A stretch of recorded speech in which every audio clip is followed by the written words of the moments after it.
Hola, ¿qué tal? Les habla Javier Escamilla. Continuamos con el capítulo número 4 del tema Entendiendo el poder de Dios, basado en la carta del apóstol Pablo a los Efesios, capítulo 1, versículo 15 al 23. Ahora estamos estudiando cómo el poder de Dios ha transformado la vida del joven David y cómo ha enfrentado las opiniones de aquellos que le son contrarios. Avanzamos y continuamos con este estudio.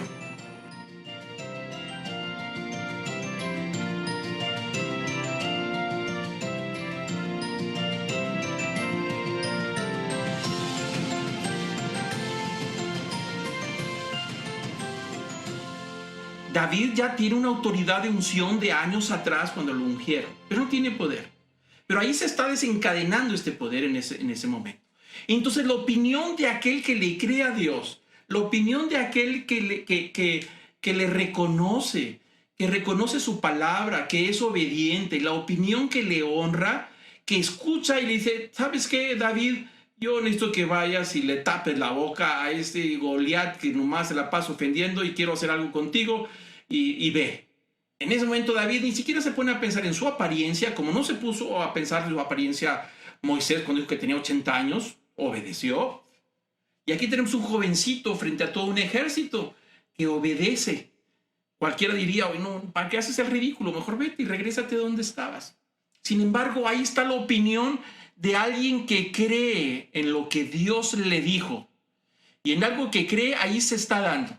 Y entonces en 1 Samuel, el versículo 42 al 43, seguimos, que entonces dijo David al filisteo, le dijo a Goliat, tú vienes a mí con espada, lanza y jabalina. ¿Qué está diciendo? Tú te estás enfrentando a mí con tecnología, con armas, con experiencia, te estás enfrentando a mí con todo tu apoyo del ejército, con el último grito del mejor acero para las espadas, te estás enfrentando con tu valor, te estás enfrentando con todo tu potencial contra mí, que yo soy insignificante. Pero yo me voy a enfrentar a ti con unas cosas diferentes. No somos igual ni me voy a enfrentar bajo las mismas condiciones. Dice, pero yo vengo a ti en el nombre del Señor. Y ahí está la diferencia de lo que estamos hablando, del poder de Dios y la autoridad de Dios. El poder de Dios no se puede medir en términos materiales ni humanos. La autoridad de Dios no se puede medir en términos terrenales. No se evalúa así. Dice, tú vienes con todo ese potencial y con tu lógica de que yo me vas a hacer garras. Pero yo voy contra ti en el nombre del Señor, de los ejércitos, el Dios de los escuadrones de Israel, a quien tú has desafiado. Tenemos aquí un encuentro entre lo lógico y lo ilógico.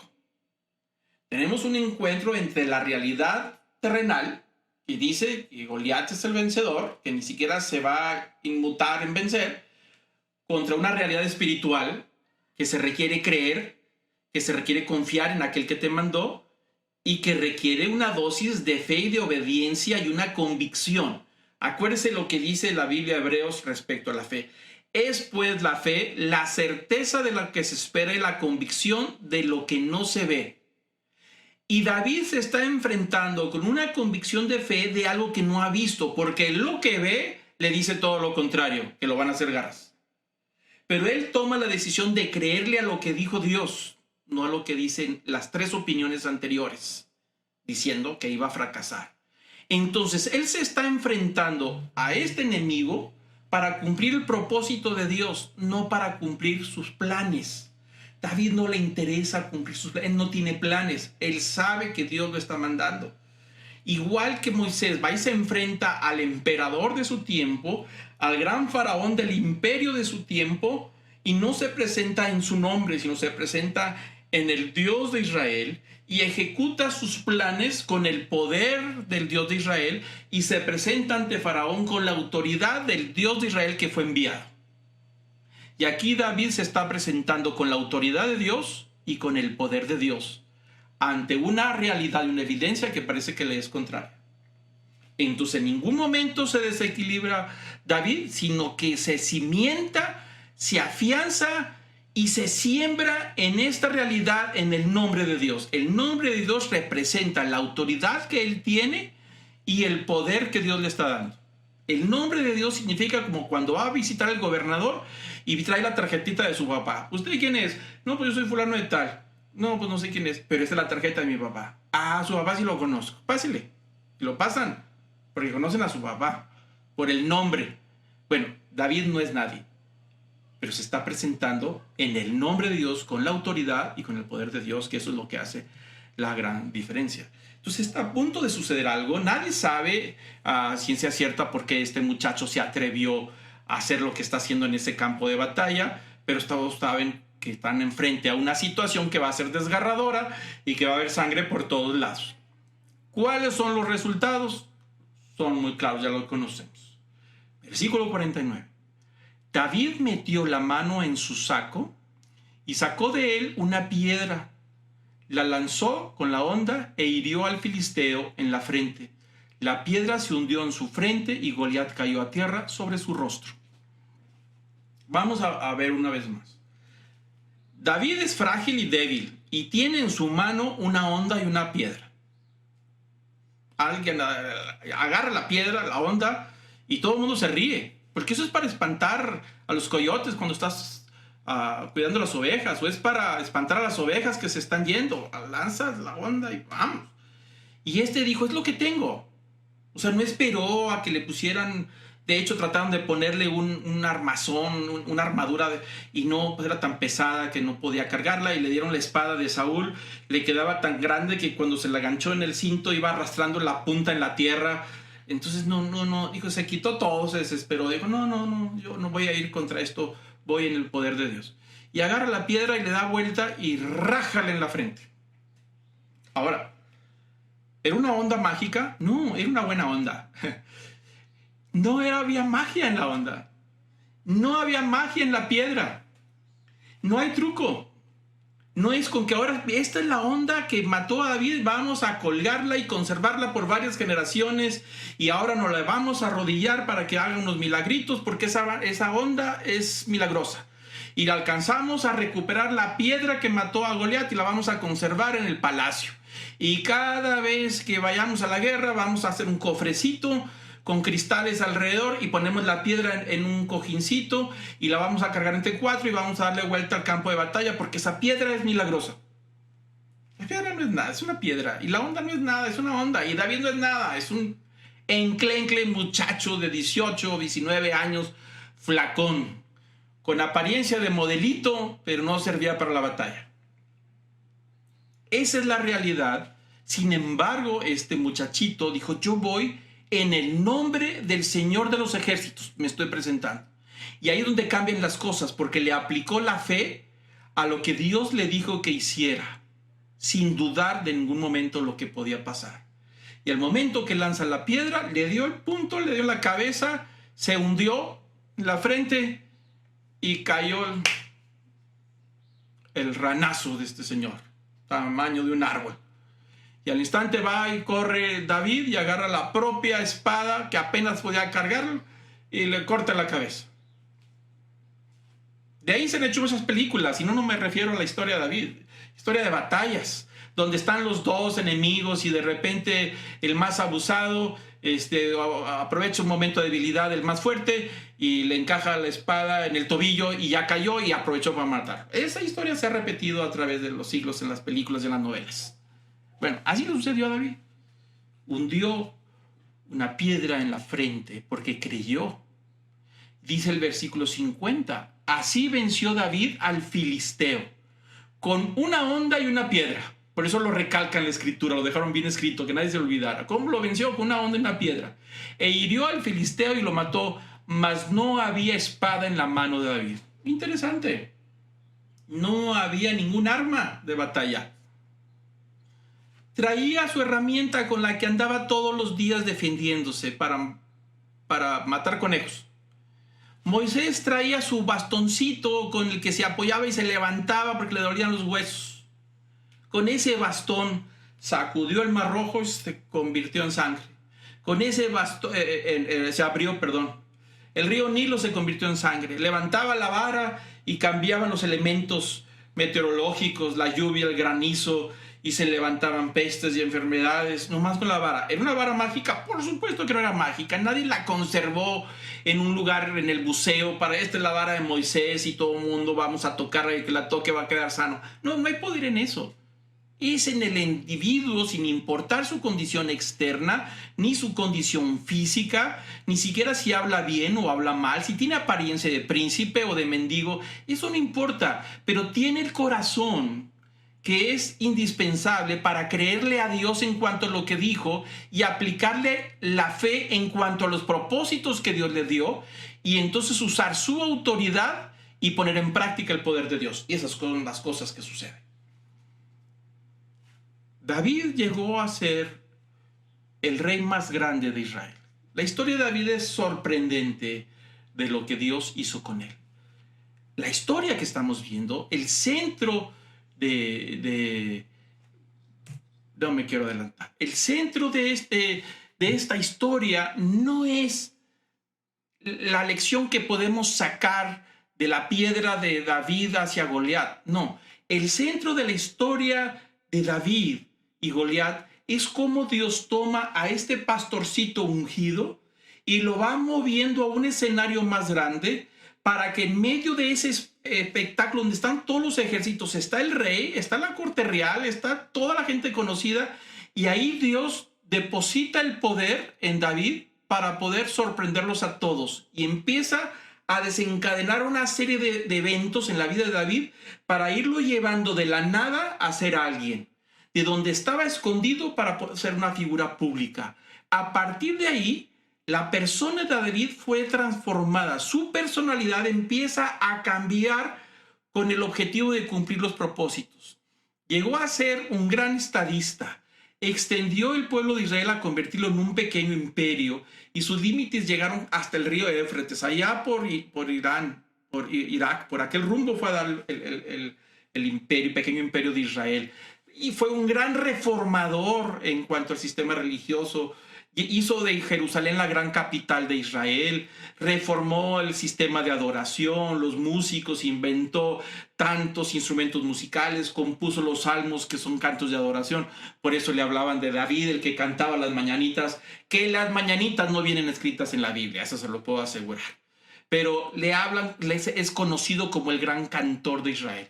Este fue un hombre poderoso, un hombre temible al mismo tiempo por todos los pueblos vecinos. Sujetó a todos, a los filisteos también los sujetó. Unió a las 12 tribus de Israel, les dio una capital, reformó el sistema religioso, llegó a donde más grande podía llegar y aún así en sus debilidades cometió pecado y fragilidad, pero el corazón de él, la grandeza de él estuvo en el arrepentimiento y en la sencillez de poder decir en el Salmo 27 viene esas palabras del famoso rey David. Dijo, una cosa he buscado toda mi vida. Una cosa he demandado del Señor y esta buscaré. Que habite yo en su santo templo. Para inquirir, dice, para inquirir en su santo templo. Contemplar la hermosura del Señor y inquirir en su santo templo. Es decir, una cosa le pido al Señor. Me ha dado todo, palacios, poder, dinero, todo lo tengo. Popularidad, tengo a mis enemigos todos sujetados, todos me tienen miedo y he unido a todas las tribus, pero una cosa le pido a Dios sobre todo, que me deje contemplar la hermosura espiritual de Dios, porque no es una hermosura física, una hermosura espiritual de que pueda yo contemplar en su presencia, que habite yo en la presencia del Señor y contemple yo esa hermosura. Ahí está la grandeza de este pequeño enclencle, cuidador de ovejas, que llegó a ser uno de los grandes líderes, el mayor rey de toda la historia de Israel, un estadista de primera, es un gran reformador, pero solamente quería una cosa, quería contemplar la hermosura del Señor. Ahí es donde está cuando Dios le da autoridad a una persona y le da el poder para que ejecute y cumpla sus propósitos. En ninguna manera Dios tiene el plan de darnos autoridad y darnos poder para poder andar haciendo lo que querramos y demostrarle los trucos a todo mundo. No es para eso. Hay momentos en la vida del apóstol Pablo y la vida del apóstol Pedro, de sus discípulos, donde Dios da su poder y autoridad para echar fuera demonios, para hacer grandes milagros. Pero murió uno de ellos decapitado. ¿Cómo no usó su poder para poder echar fuera a todos aquellos que lo decapitaron los romanos, como el apóstol Pablo, ya anciano? Lo decapitan. ¿Por qué no usó el poder para eso? Porque no era para eso. Era para cumplir los propósitos de Dios. Llegó lejísimos el apóstol Pablo. Hicieron grandes milagros. El apóstol Pedro ni se diga. Ahí están los registros. Cuando llegó un momento en que lo martirizaron, lo pusieron de cabeza. ¿Qué hizo el apóstol Pedro? ¿Usó la autoridad y el poder para echar fuera a todos sus enemigos? No, no lo usó para eso. No lo hizo para enriquecer a otros. No lo hizo para poder sanar a alguien y que le dé un beneficio. No, todo el poder de Dios sobre ellos, en milagros, en palabra de sabiduría, en todo lo que hicieron y que han hecho a través de 2000 años aquellos hombres y mujeres de Dios que cumplen sus propósitos y sus planes, donde el poder de Dios a través del Espíritu Santo es ejecutado en ellos. Lo hacen con el único propósito de glorificar el nombre de Dios y extender sus planes. No otro más. Es un error pensar que Dios me ha dado autoridad para bendecirme a mí y que yo entonces haga lo que quiera con él. Es un error garrafal pensar que yo tengo la autoridad para echar fuera demonios y que lo hago cuando yo quiera. Ni siquiera es para eso. Es para cumplir sus planes. Entonces ahí vemos en la historia de David que cumple perfectamente los planes y el nombre de Dios se levanta de una manera sorprendente en el pueblo de Israel como nunca más. El corazón del pueblo de Israel se hizo muy fuerte y se hizo fiel en los tiempos del rey David y cumplió los propósitos que Dios tenía para él. Hay otro pasaje que no vamos a entrar a estudiar, pero está en Zacarías, capítulo 4, versículo 6, donde Dios le da a este profeta en un tiempo difícil en la historia de Israel. Cientos de años después del rey David, los judíos fueron esclavizados en Babilonia por Nabucodonosor. Después de 70 años regresan a Israel para reconstruir la ciudad de Jerusalén y reconstruir el templo. Regresan de la esclavitud y tienen que reconstruir todos sus planes, sus propósitos una vez más, después de 70 años de destrucción. Pero ahí están en este proceso de construir y estaban en medio de enemigos, pueblos vecinos que no querían que reconstruyeran Jerusalén, una serie de cosas, y tienen que enfrentar a todos estos enemigos y construir la ciudad y enfrentar a los enemigos. Entonces Dios le da una palabra a Zorobabel, que está escrita en el libro de Zacarías. Dice, entonces respondió y me habló diciendo, esta es palabra de Jehová a Zorobabel, que dice, no con ejército, no con fuerza, sino con mi espíritu, ha dicho el Señor de los ejércitos. Es decir, los planes de Dios, sus propósitos que tiene para nosotros, para cumplir para Él, no se llevan a cabo con la lógica, con estrategias humanas, no se llevan a cabo por la experiencia, no, se rompe todos estos esquemas y dice que se logran y se llevan a cabo por el poder del Espíritu Santo que ha dado a cada uno de los individuos. Es decir, es un error pensar que la iglesia, y me refiero a iglesia no a una denominación o a un grupo o una institución, no, a iglesia me refiero a todos aquellos seguidores de Jesús. Todos los seguidores somos la iglesia. Es un error pensar que la iglesia va a enfrentar las huestes espirituales de maldad con estrategias humanas. Porque no se enfrenta con eso, se va a enfrentar con el Espíritu Santo. Es un error pensar que la iglesia va a ser reconocida por todos por los grandes milagros que hace. La iglesia no hace milagros. Error. Si usted va a ir a una iglesia buscando que hagan milagros ahí, está equivocado y está una motivación equivocada. Si está buscando predicadores o evangelistas o pastores o hombres de Dios que hacen milagros y maravillas y lo va a ir a buscar para que le haga uno, error. Porque estamos actuando como si fuéramos a buscar un hechicero. El poder que necesitamos para nuestra sanidad viene de parte de Dios y se lo da a quien quiera. Y usa a quien quiera, a la persona menos insignificante o menos apropiada. El poder que nos hace falta para transformar nuestra vida en un hombre nuevo, en una mujer nueva, no lo tiene la persona, lo tiene Dios. Y Dios usa a hombres y mujeres para bendecirnos y usar su poder para sus propósitos como resultado de la oración. Yo puedo orar por una sanidad y pedirle a Dios que me sane o sane a alguien, y Dios escucha la oración y le da una dosis de poder y le da la autoridad a otra persona para que esa persona venga y ore por mí o ore por la persona. Y entonces cuando sana, le regresa la gloria a Dios. No es el individuo.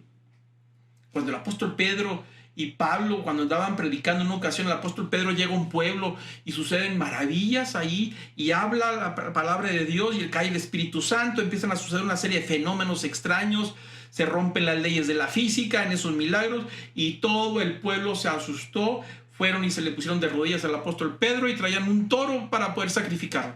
Y Pedro se indigna y Bernabé, que era el compañero que estaba ahí, se indignan. Dice, ¿cómo se les ocurre a ustedes hacer eso? Nosotros no somos nada. Nosotros solamente somos portadores de la palabra y el poder es de Dios. Arrepiéntanse y adoren a Dios. Nosotros venimos a predicar el nombre de Cristo. No somos, los milagros no son para que nos vean a nosotros. La manifestación de poder no es para que nos aplaudan, no es para decir que nosotros somos poderosos. Es para poder glorificar el nombre de Cristo y que el mensaje llegue hasta el final. Por eso dice el pasaje que no es con ejército, no es con lógica, no es con fuerza, no es con experiencia. No es con eso. Es con mi espíritu. Así suceden las cosas con el Espíritu de Dios. Cuando Él ha dicho que vayamos, vamos. Cuando Él ha dicho declara, declaramos. Cuando Él ha dicho haz, hazlo, aunque suene ilógico. Cuando Él dice pon manos sobre la persona, no Señor, pero es que tiene lepra, tú pon manos sobre la persona y yo sabré lo que hago. Y sana. Cuando Dios dice ve, ve. Cuando dice quédate quieto, quédate quieto. Cuando dice habla, decláralo. Pero si Dios no nos ha dicho nada para declarar, nosotros no podemos andar por aquí, por allá diciendo, declaro en el nombre de Cristo que yo voy a prosperar. No, por favor, no diga eso. Cristo no murió en la cruz para darnos más dinero. No es una blasfemia. Que haya Cristo morir en la cruz con todo lo, cargar con nuestros pecados y el sufrimiento para yo vivir mejor económicamente. No. Ya lo hablamos en el tema de la libertad financiera. El tema es que la prosperidad y la riqueza son parte de los planes de Dios y da a sus hijos cuando le honramos. Hay un camino de la prosperidad, pero no voy a tratar de usar el poder de Dios para beneficiarme, para alcanzar los contratos, para poder lograr que mi empresa crezca y entonces voy a colgar ciertas cosas para poder manejar las energías de Dios. No funciona así. Cuando tratamos de actuar, de entrar a la buena suerte y poner la Biblia abajo de la almohada para ver si ahora sí nos la aprendemos de memoria, ese es un error. Y si vamos y le ponemos un versículo bíblico en la almohada del hijo que es medio cabezón y testarudo y que anda ya fuera de la olla haciendo cuanta cosa y media totalmente, pero le pone la mamá un versículo para ver si así se le pega y cambia. No, así no cambia. Cambia cuando esa persona reconoce la grandeza de Dios y se humilla delante de él y entonces Dios le da autoridad y le da poder para llevarlo tan lejos a los planes que Dios tiene y para lograr cosas que ni siquiera él se imaginaba que iban a suceder. David no puso por obstáculo y dijo, ¿quién soy yo? No, ¿quién es él que me ha mandado que haga esto? Y David lo hizo sin importar la opinión de los demás. Entonces nosotros tenemos que reflexionar en este tema del poder de Dios, que es grandísimo, cómo se manifiesta. Tocamos un tema hoy que se llama autoridad espiritual, que no hemos podido desarrollar, vamos a desarrollar después. 1 Corintios 2:4 dice, y ni mi palabra ni mi predicación, dice el apóstol Pablo, fue con palabras persuasivas de humana sabiduría, sino con demostración del Espíritu y de poder. El apóstol Pablo, cuando va a predicar el evangelio ahí a Corinto, que es un puerto donde hay muchas culturas, usted sabe que los puertos y las ciudades fronterizas hay mucha gente de todos los países, como Nueva York, los grandes puertos como Holanda, cosas así. Hay gente de todas partes del mundo. Así era Corinto. Y ahí va el apóstol Pablo a predicar el evangelio frente a una multitud preparada, muy estudiada. Y entonces dice, yo no fui con ustedes con puro rollo de palabras. No. Yo prediqué la palabra con demostración del Espíritu y de poder. Milagros y maravillas. Cuando sucedió un milagro, la gente ponía atención y ahora sí, el apóstol Pablo aprovechaba para decir que eso había sido hecho en el nombre de Cristo. El poder de Dios, cuando se demuestra el Espíritu Santo, tiene como propósito la predicación, dice el apóstol Pablo. Extender el nombre de Cristo.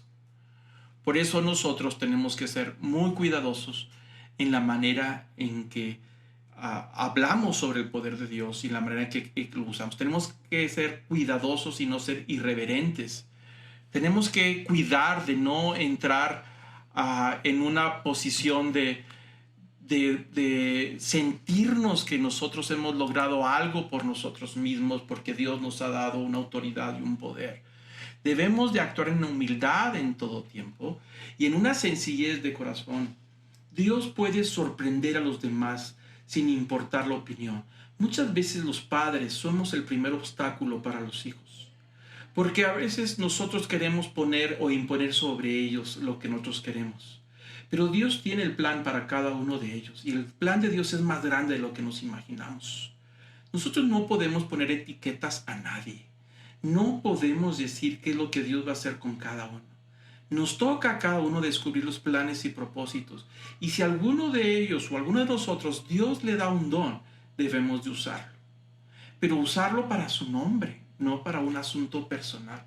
Es ahí que nos toca a nosotros poder crecer en fe y creerle. Y la primera pregunta que nos hacemos es como David: ¿qué voy a hacer yo con lo que Dios me está diciendo que haga? ¿Qué es lo que yo busco de Él? ¿Busco ese poder para poder que entonces todos volteen a verme a mí y que vean que yo soy importante? ¿O estoy buscando obedecerle y entender qué es lo que Él quiere? ¿Cuáles son sus planes de Él hacia mí y poder cumplirlos? Es ahí donde nosotros debemos de enfocarnos. El poder de Dios es para llegar muy lejos, pero de acuerdo a su plan. El poder de Dios es para demostrar que Él está detrás de nosotros. El poder de Dios es para transformar a los individuos. Puede dar un espíritu de sabiduría y ahí está el poder de Dios.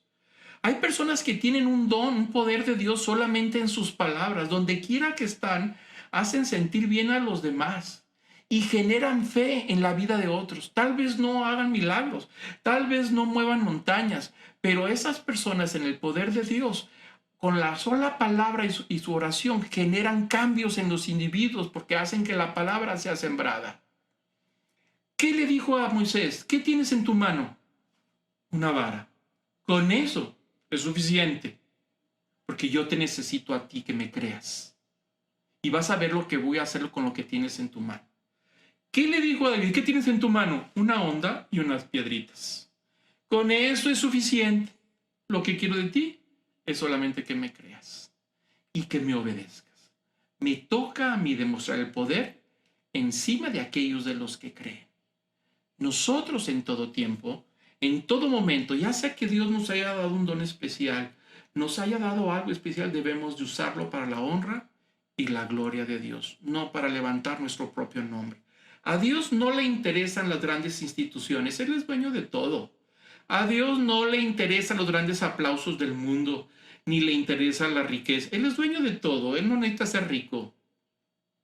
Nosotros tenemos que romper los esquemas y movernos en la sencillez de la obediencia. Pero ¿cómo podemos obedecer si no conocemos sus planes y sus propósitos? Entonces nosotros debemos de preguntarnos: Señor, ¿qué quieres de mí?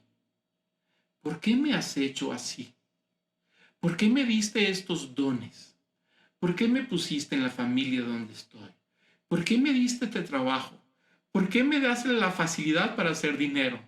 ¿Por qué me diste la facilidad para cantar? ¿Por qué me diste la gracia con las personas? ¿Por qué me gusta viajar? ¿Por qué me gusta lo que me gusta? Ahí, en los dones y en esos rasgos de personalidad están los propósitos de Dios. Ahí donde tenemos que encontrarnos con Él y entender su plan y dirigirnos. Ahí donde Dios va a manifestar su gloria y va a manifestar su amor. Yo quiero terminar la clase de hoy. Seguiremos hablando de este tema la siguiente clase. Hay otros ejemplos que vale la pena analizar y estudiar para que nosotros entendamos que el poder de Dios está en nosotros. Jesús le dijo a sus discípulos: no se vayan de Jerusalén. Oye, no me van a ver a mí y se van a confundir. Pero no se vayan. Quédense en Jerusalén. Yo me voy a ir y luego regreso por ustedes. Pero mientras yo regreso, Quédense en Jerusalén hasta que no haya venido lo que yo les prometí, hasta que no venga sobre ustedes el Espíritu de Dios. Jesús les dio autoridad a los discípulos. Les doy autoridad. Hollarán serpientes, echarán fuera demonios. Y les doy autoridad para que vayan y prediquen hasta el último rincón de la tierra. Pero quédense, porque van a recibir el poder. Dos cosas van juntas siempre: autoridad y poder. Cuando esas dos cosas se separan, nos convertimos en hechiceros y nos vamos convirtiendo en adivinos y nos vamos convirtiendo en falsos predicadores y en motivadores profesionales, que no está conectado a los planes de Dios. Dios pone el propósito, Dios nos da autoridad y Dios nos da el poder. El resultado final es la gloria de Él al haber cumplido lo que Él planeó. Hacia allá nos dirigimos. Amado Señor Padre, gracias. Te damos gracias una vez más por esta palabra. Y yo te quiero pedir que esta palabra, Señor, pueda llegar a la profundidad de nuestro ser. Y que esta palabra de poder, que es viva y eficaz, llegue a la más profundo de nuestras coyunturas, aún en la profundidad psicológica de nuestro ser. Y que desde esta profundidad pueda generar un hombre nuevo y una mujer nueva. Y Señor, que podamos tener un encuentro con tu poder, pero que ese encuentro de tu poder sea cubierto por la autoridad que nos has dado y que esa autoridad esté sustentada por tus planes. Señor, lo que queremos es hacer tu voluntad. Quita de nosotros cualquier deseo terrenal de manipular, deseo terrenal de posesiones, de poder humano. Señor, líbranos de esas cosas y que podamos aprender en la sencillez del servicio de unos a otros para engrandecer tu nombre. Padre, tú has dado dones a muchos y a algunos les has dado los dones y ellos no lo saben. Te pido que tu Espíritu Santo pueda llevarlos a descubrir esa autoridad que les has dado. A algunos les has dado la autoridad para hablar, para corregir, para exhortar, para enseñar. A otros les has dado la autoridad para echar fuera demonios. A otros les has dado la autoridad, Señor, para poner ánimo, un espíritu nuevo en las personas que han caído, en aquellos desanimados. A otros les has dado la autoridad, Señor, para poner una visión nueva en cuanto al futuro y tus planes. Te pido, Señor, que ese poder sea abundante y que de acuerdo, Señor, según al propósito de tu poder, que así sea cumplido, de acuerdo a esa dosis que nos has dado, y quita de nosotros cualquier intención de poder desear poder que no tenemos o desear una autoridad que no nos has dado. Quita de nosotros, purifícanos, que no deseemos dones que tú nos has dado, sino que podamos cumplir los planes y propósitos para que al final toda la gloria sea para ti. Y así como dijo el apóstol Pablo, que ese poder que has puesto en nosotros en vasijas de barro, esa excelencia del poder sea para ti y no para nosotros. Recibe, Señor, toda la honra, la gloria, la majestad y el dominio por los siglos de los siglos. Amén.